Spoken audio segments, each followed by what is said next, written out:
شستہ لب و لہجہ اور بربق قوم و ملت کی رہنمائی کرنے والے مستقل شناس صحافی و ادیب بھی.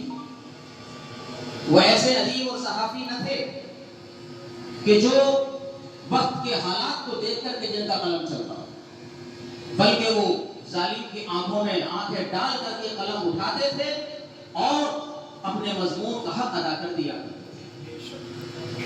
وہ ان صحافیوں اور قلمکاروں میں سے نہ تھے جن کے بارے میں شاعر نے کہا ہے آج تحریر اپاہج ہے قلم گونگا ہے. آج تحریر اپاہج ہے قلم گونگا ہے، کتنا مشکل ہے ستمگر کو ستمگر لکھنا. ایسے نہ تھے وہ، بلکہ ہم نے کئی مضمون آپ حضرات نے پڑھے ہوں گے. الیکشن کا وقت ہے تو قوم کو صحیح رہنمائی عطا فرمائی کہ مسلمانوں کو اس وقت کس پلیٹ فارم پہ پہنچنا چاہیے اور کس پلیٹ فارم پہ متحد ہونا چاہیے. ان کی کن کن خوبیوں کو ذکر کیا جائے. ایک خطیب قوم و ملت کی زبان ہوتا ہے، ایک معلم قوم کی روح ہوا کرتا ہے، اور ایک مقرر اور خطیب قوم کی زبان ہوا کرتا ہے. اسی طرح سے مدرس قوم کی روح ہوا کرتا ہے، اور ایک شاعر قوم کا دل ہوا کرتا ہے دل، اور ایک مصنف ایک محرر قوم کا دل اور دماغ ہوا کرتا ہے. قوم کی روح، قوم کا دماغ اور قوم کی زبان بننے کے لیے انتھک کوششیں کرنی پڑتی ہیں، مراحل شاقہ سے گزرنا پڑتا ہے، تب جا کر کے رئیس القلم علامہ ارشد القادری بنتا ہے. تب جا کر کے رئیس التصنیف اور رئیس التحریر علامہ یاسین اختر مصباحی بنا کرتے ہیں، اور تب جا کر کے فخر صحافت علامہ مبارک حسین مصباحی بنا کرتے ہیں. بے شک بے شک حق. بڑی محنتیں کرنی پڑتی ہیں.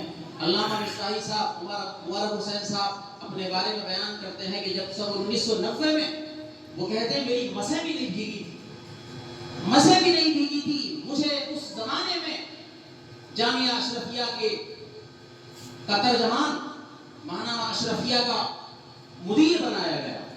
کہتے ہیں قلم خریدنے کے لیے بھی اس زمانے میں 2 کلومیٹر جانا پڑتا تھا. قلم خریدنے کے لیے وہی لکڑی کے قلم چلا کرتے تھے اس زمانے میں.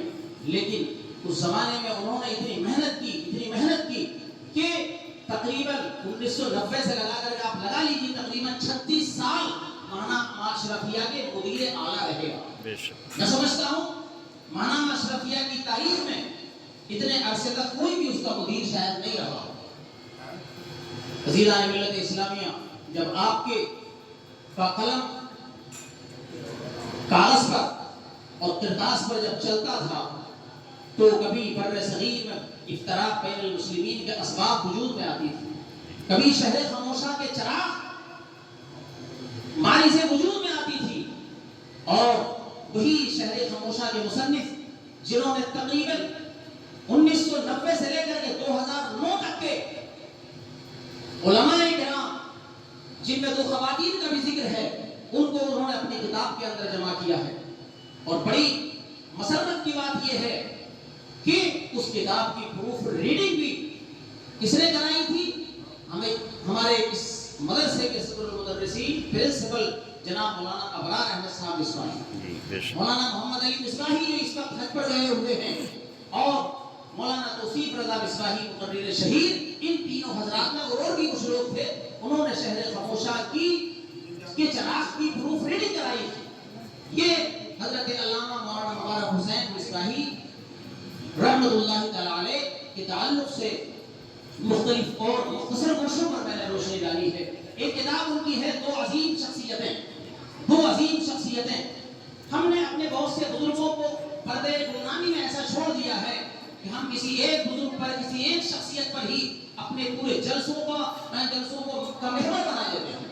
ہمارے اور بھی بزرگ ایسے گزرے ہیں کہ جن پر لکھنا چاہیے قلمکاروں کو، لیکن علامہ مولانا مبارک حسین صاحب مصباحی نے ان پر بھی لکھا ہے.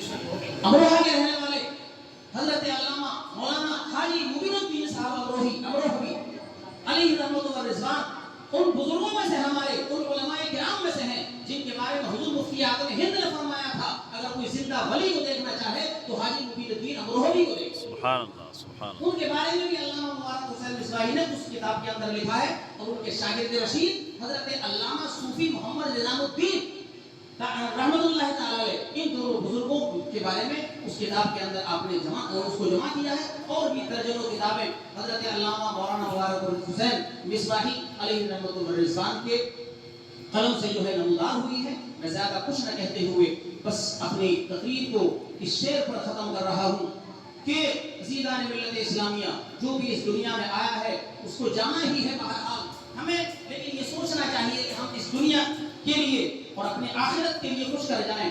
شاعر نے کہا ہے روئے بغیر چارہ نہ رونے کتاب ہے، روئے بغیر چارہ نہ رونے کتاب ہے، کیا چیز اف یہ کیفیت اضطراب ہے، روئے بغیر چارہ نہ رونے کتاب ہے، کیا چیز اف یہ کیفیت اضطراب ہے۔ سارے سنی مضطرب ہیں، سارے اہل اسلام میں جہاں پر بھی اہل اسلام ہیں، سنی حضرات ہیں، سب کو حضرت علامہ مولانا مبارک حسین مصباحی علیہ رحمۃ الرضوان کے کارہائے نمایاں کو یاد کر رہے ہیں، انہیں خراج عقیدت پیش کر رہے ہیں۔ اسی کی ایک کڑی الجامعۃ القادریہ رضائے حسنین میں یہ مجلس سویم کا انعقاد ہے۔ ابھی ہم الجامعۃ الاسلامیہ اہل سنت خلیل روم میں بھی فاتحہ ہوئی ہے، اور پورے عالم اسلام میں ان کے لیے ایصال ثواب کیا جا رہا ہے۔ اللہ تبارک و تعالیٰ کی بارگاہ میں دعا ہے مولا تبارک و تعالیٰ مرحوم کو غنی رحمت فرمائے، اسماعیل جان کو صبر جمیل و اجر جزیل عطا فرمائے۔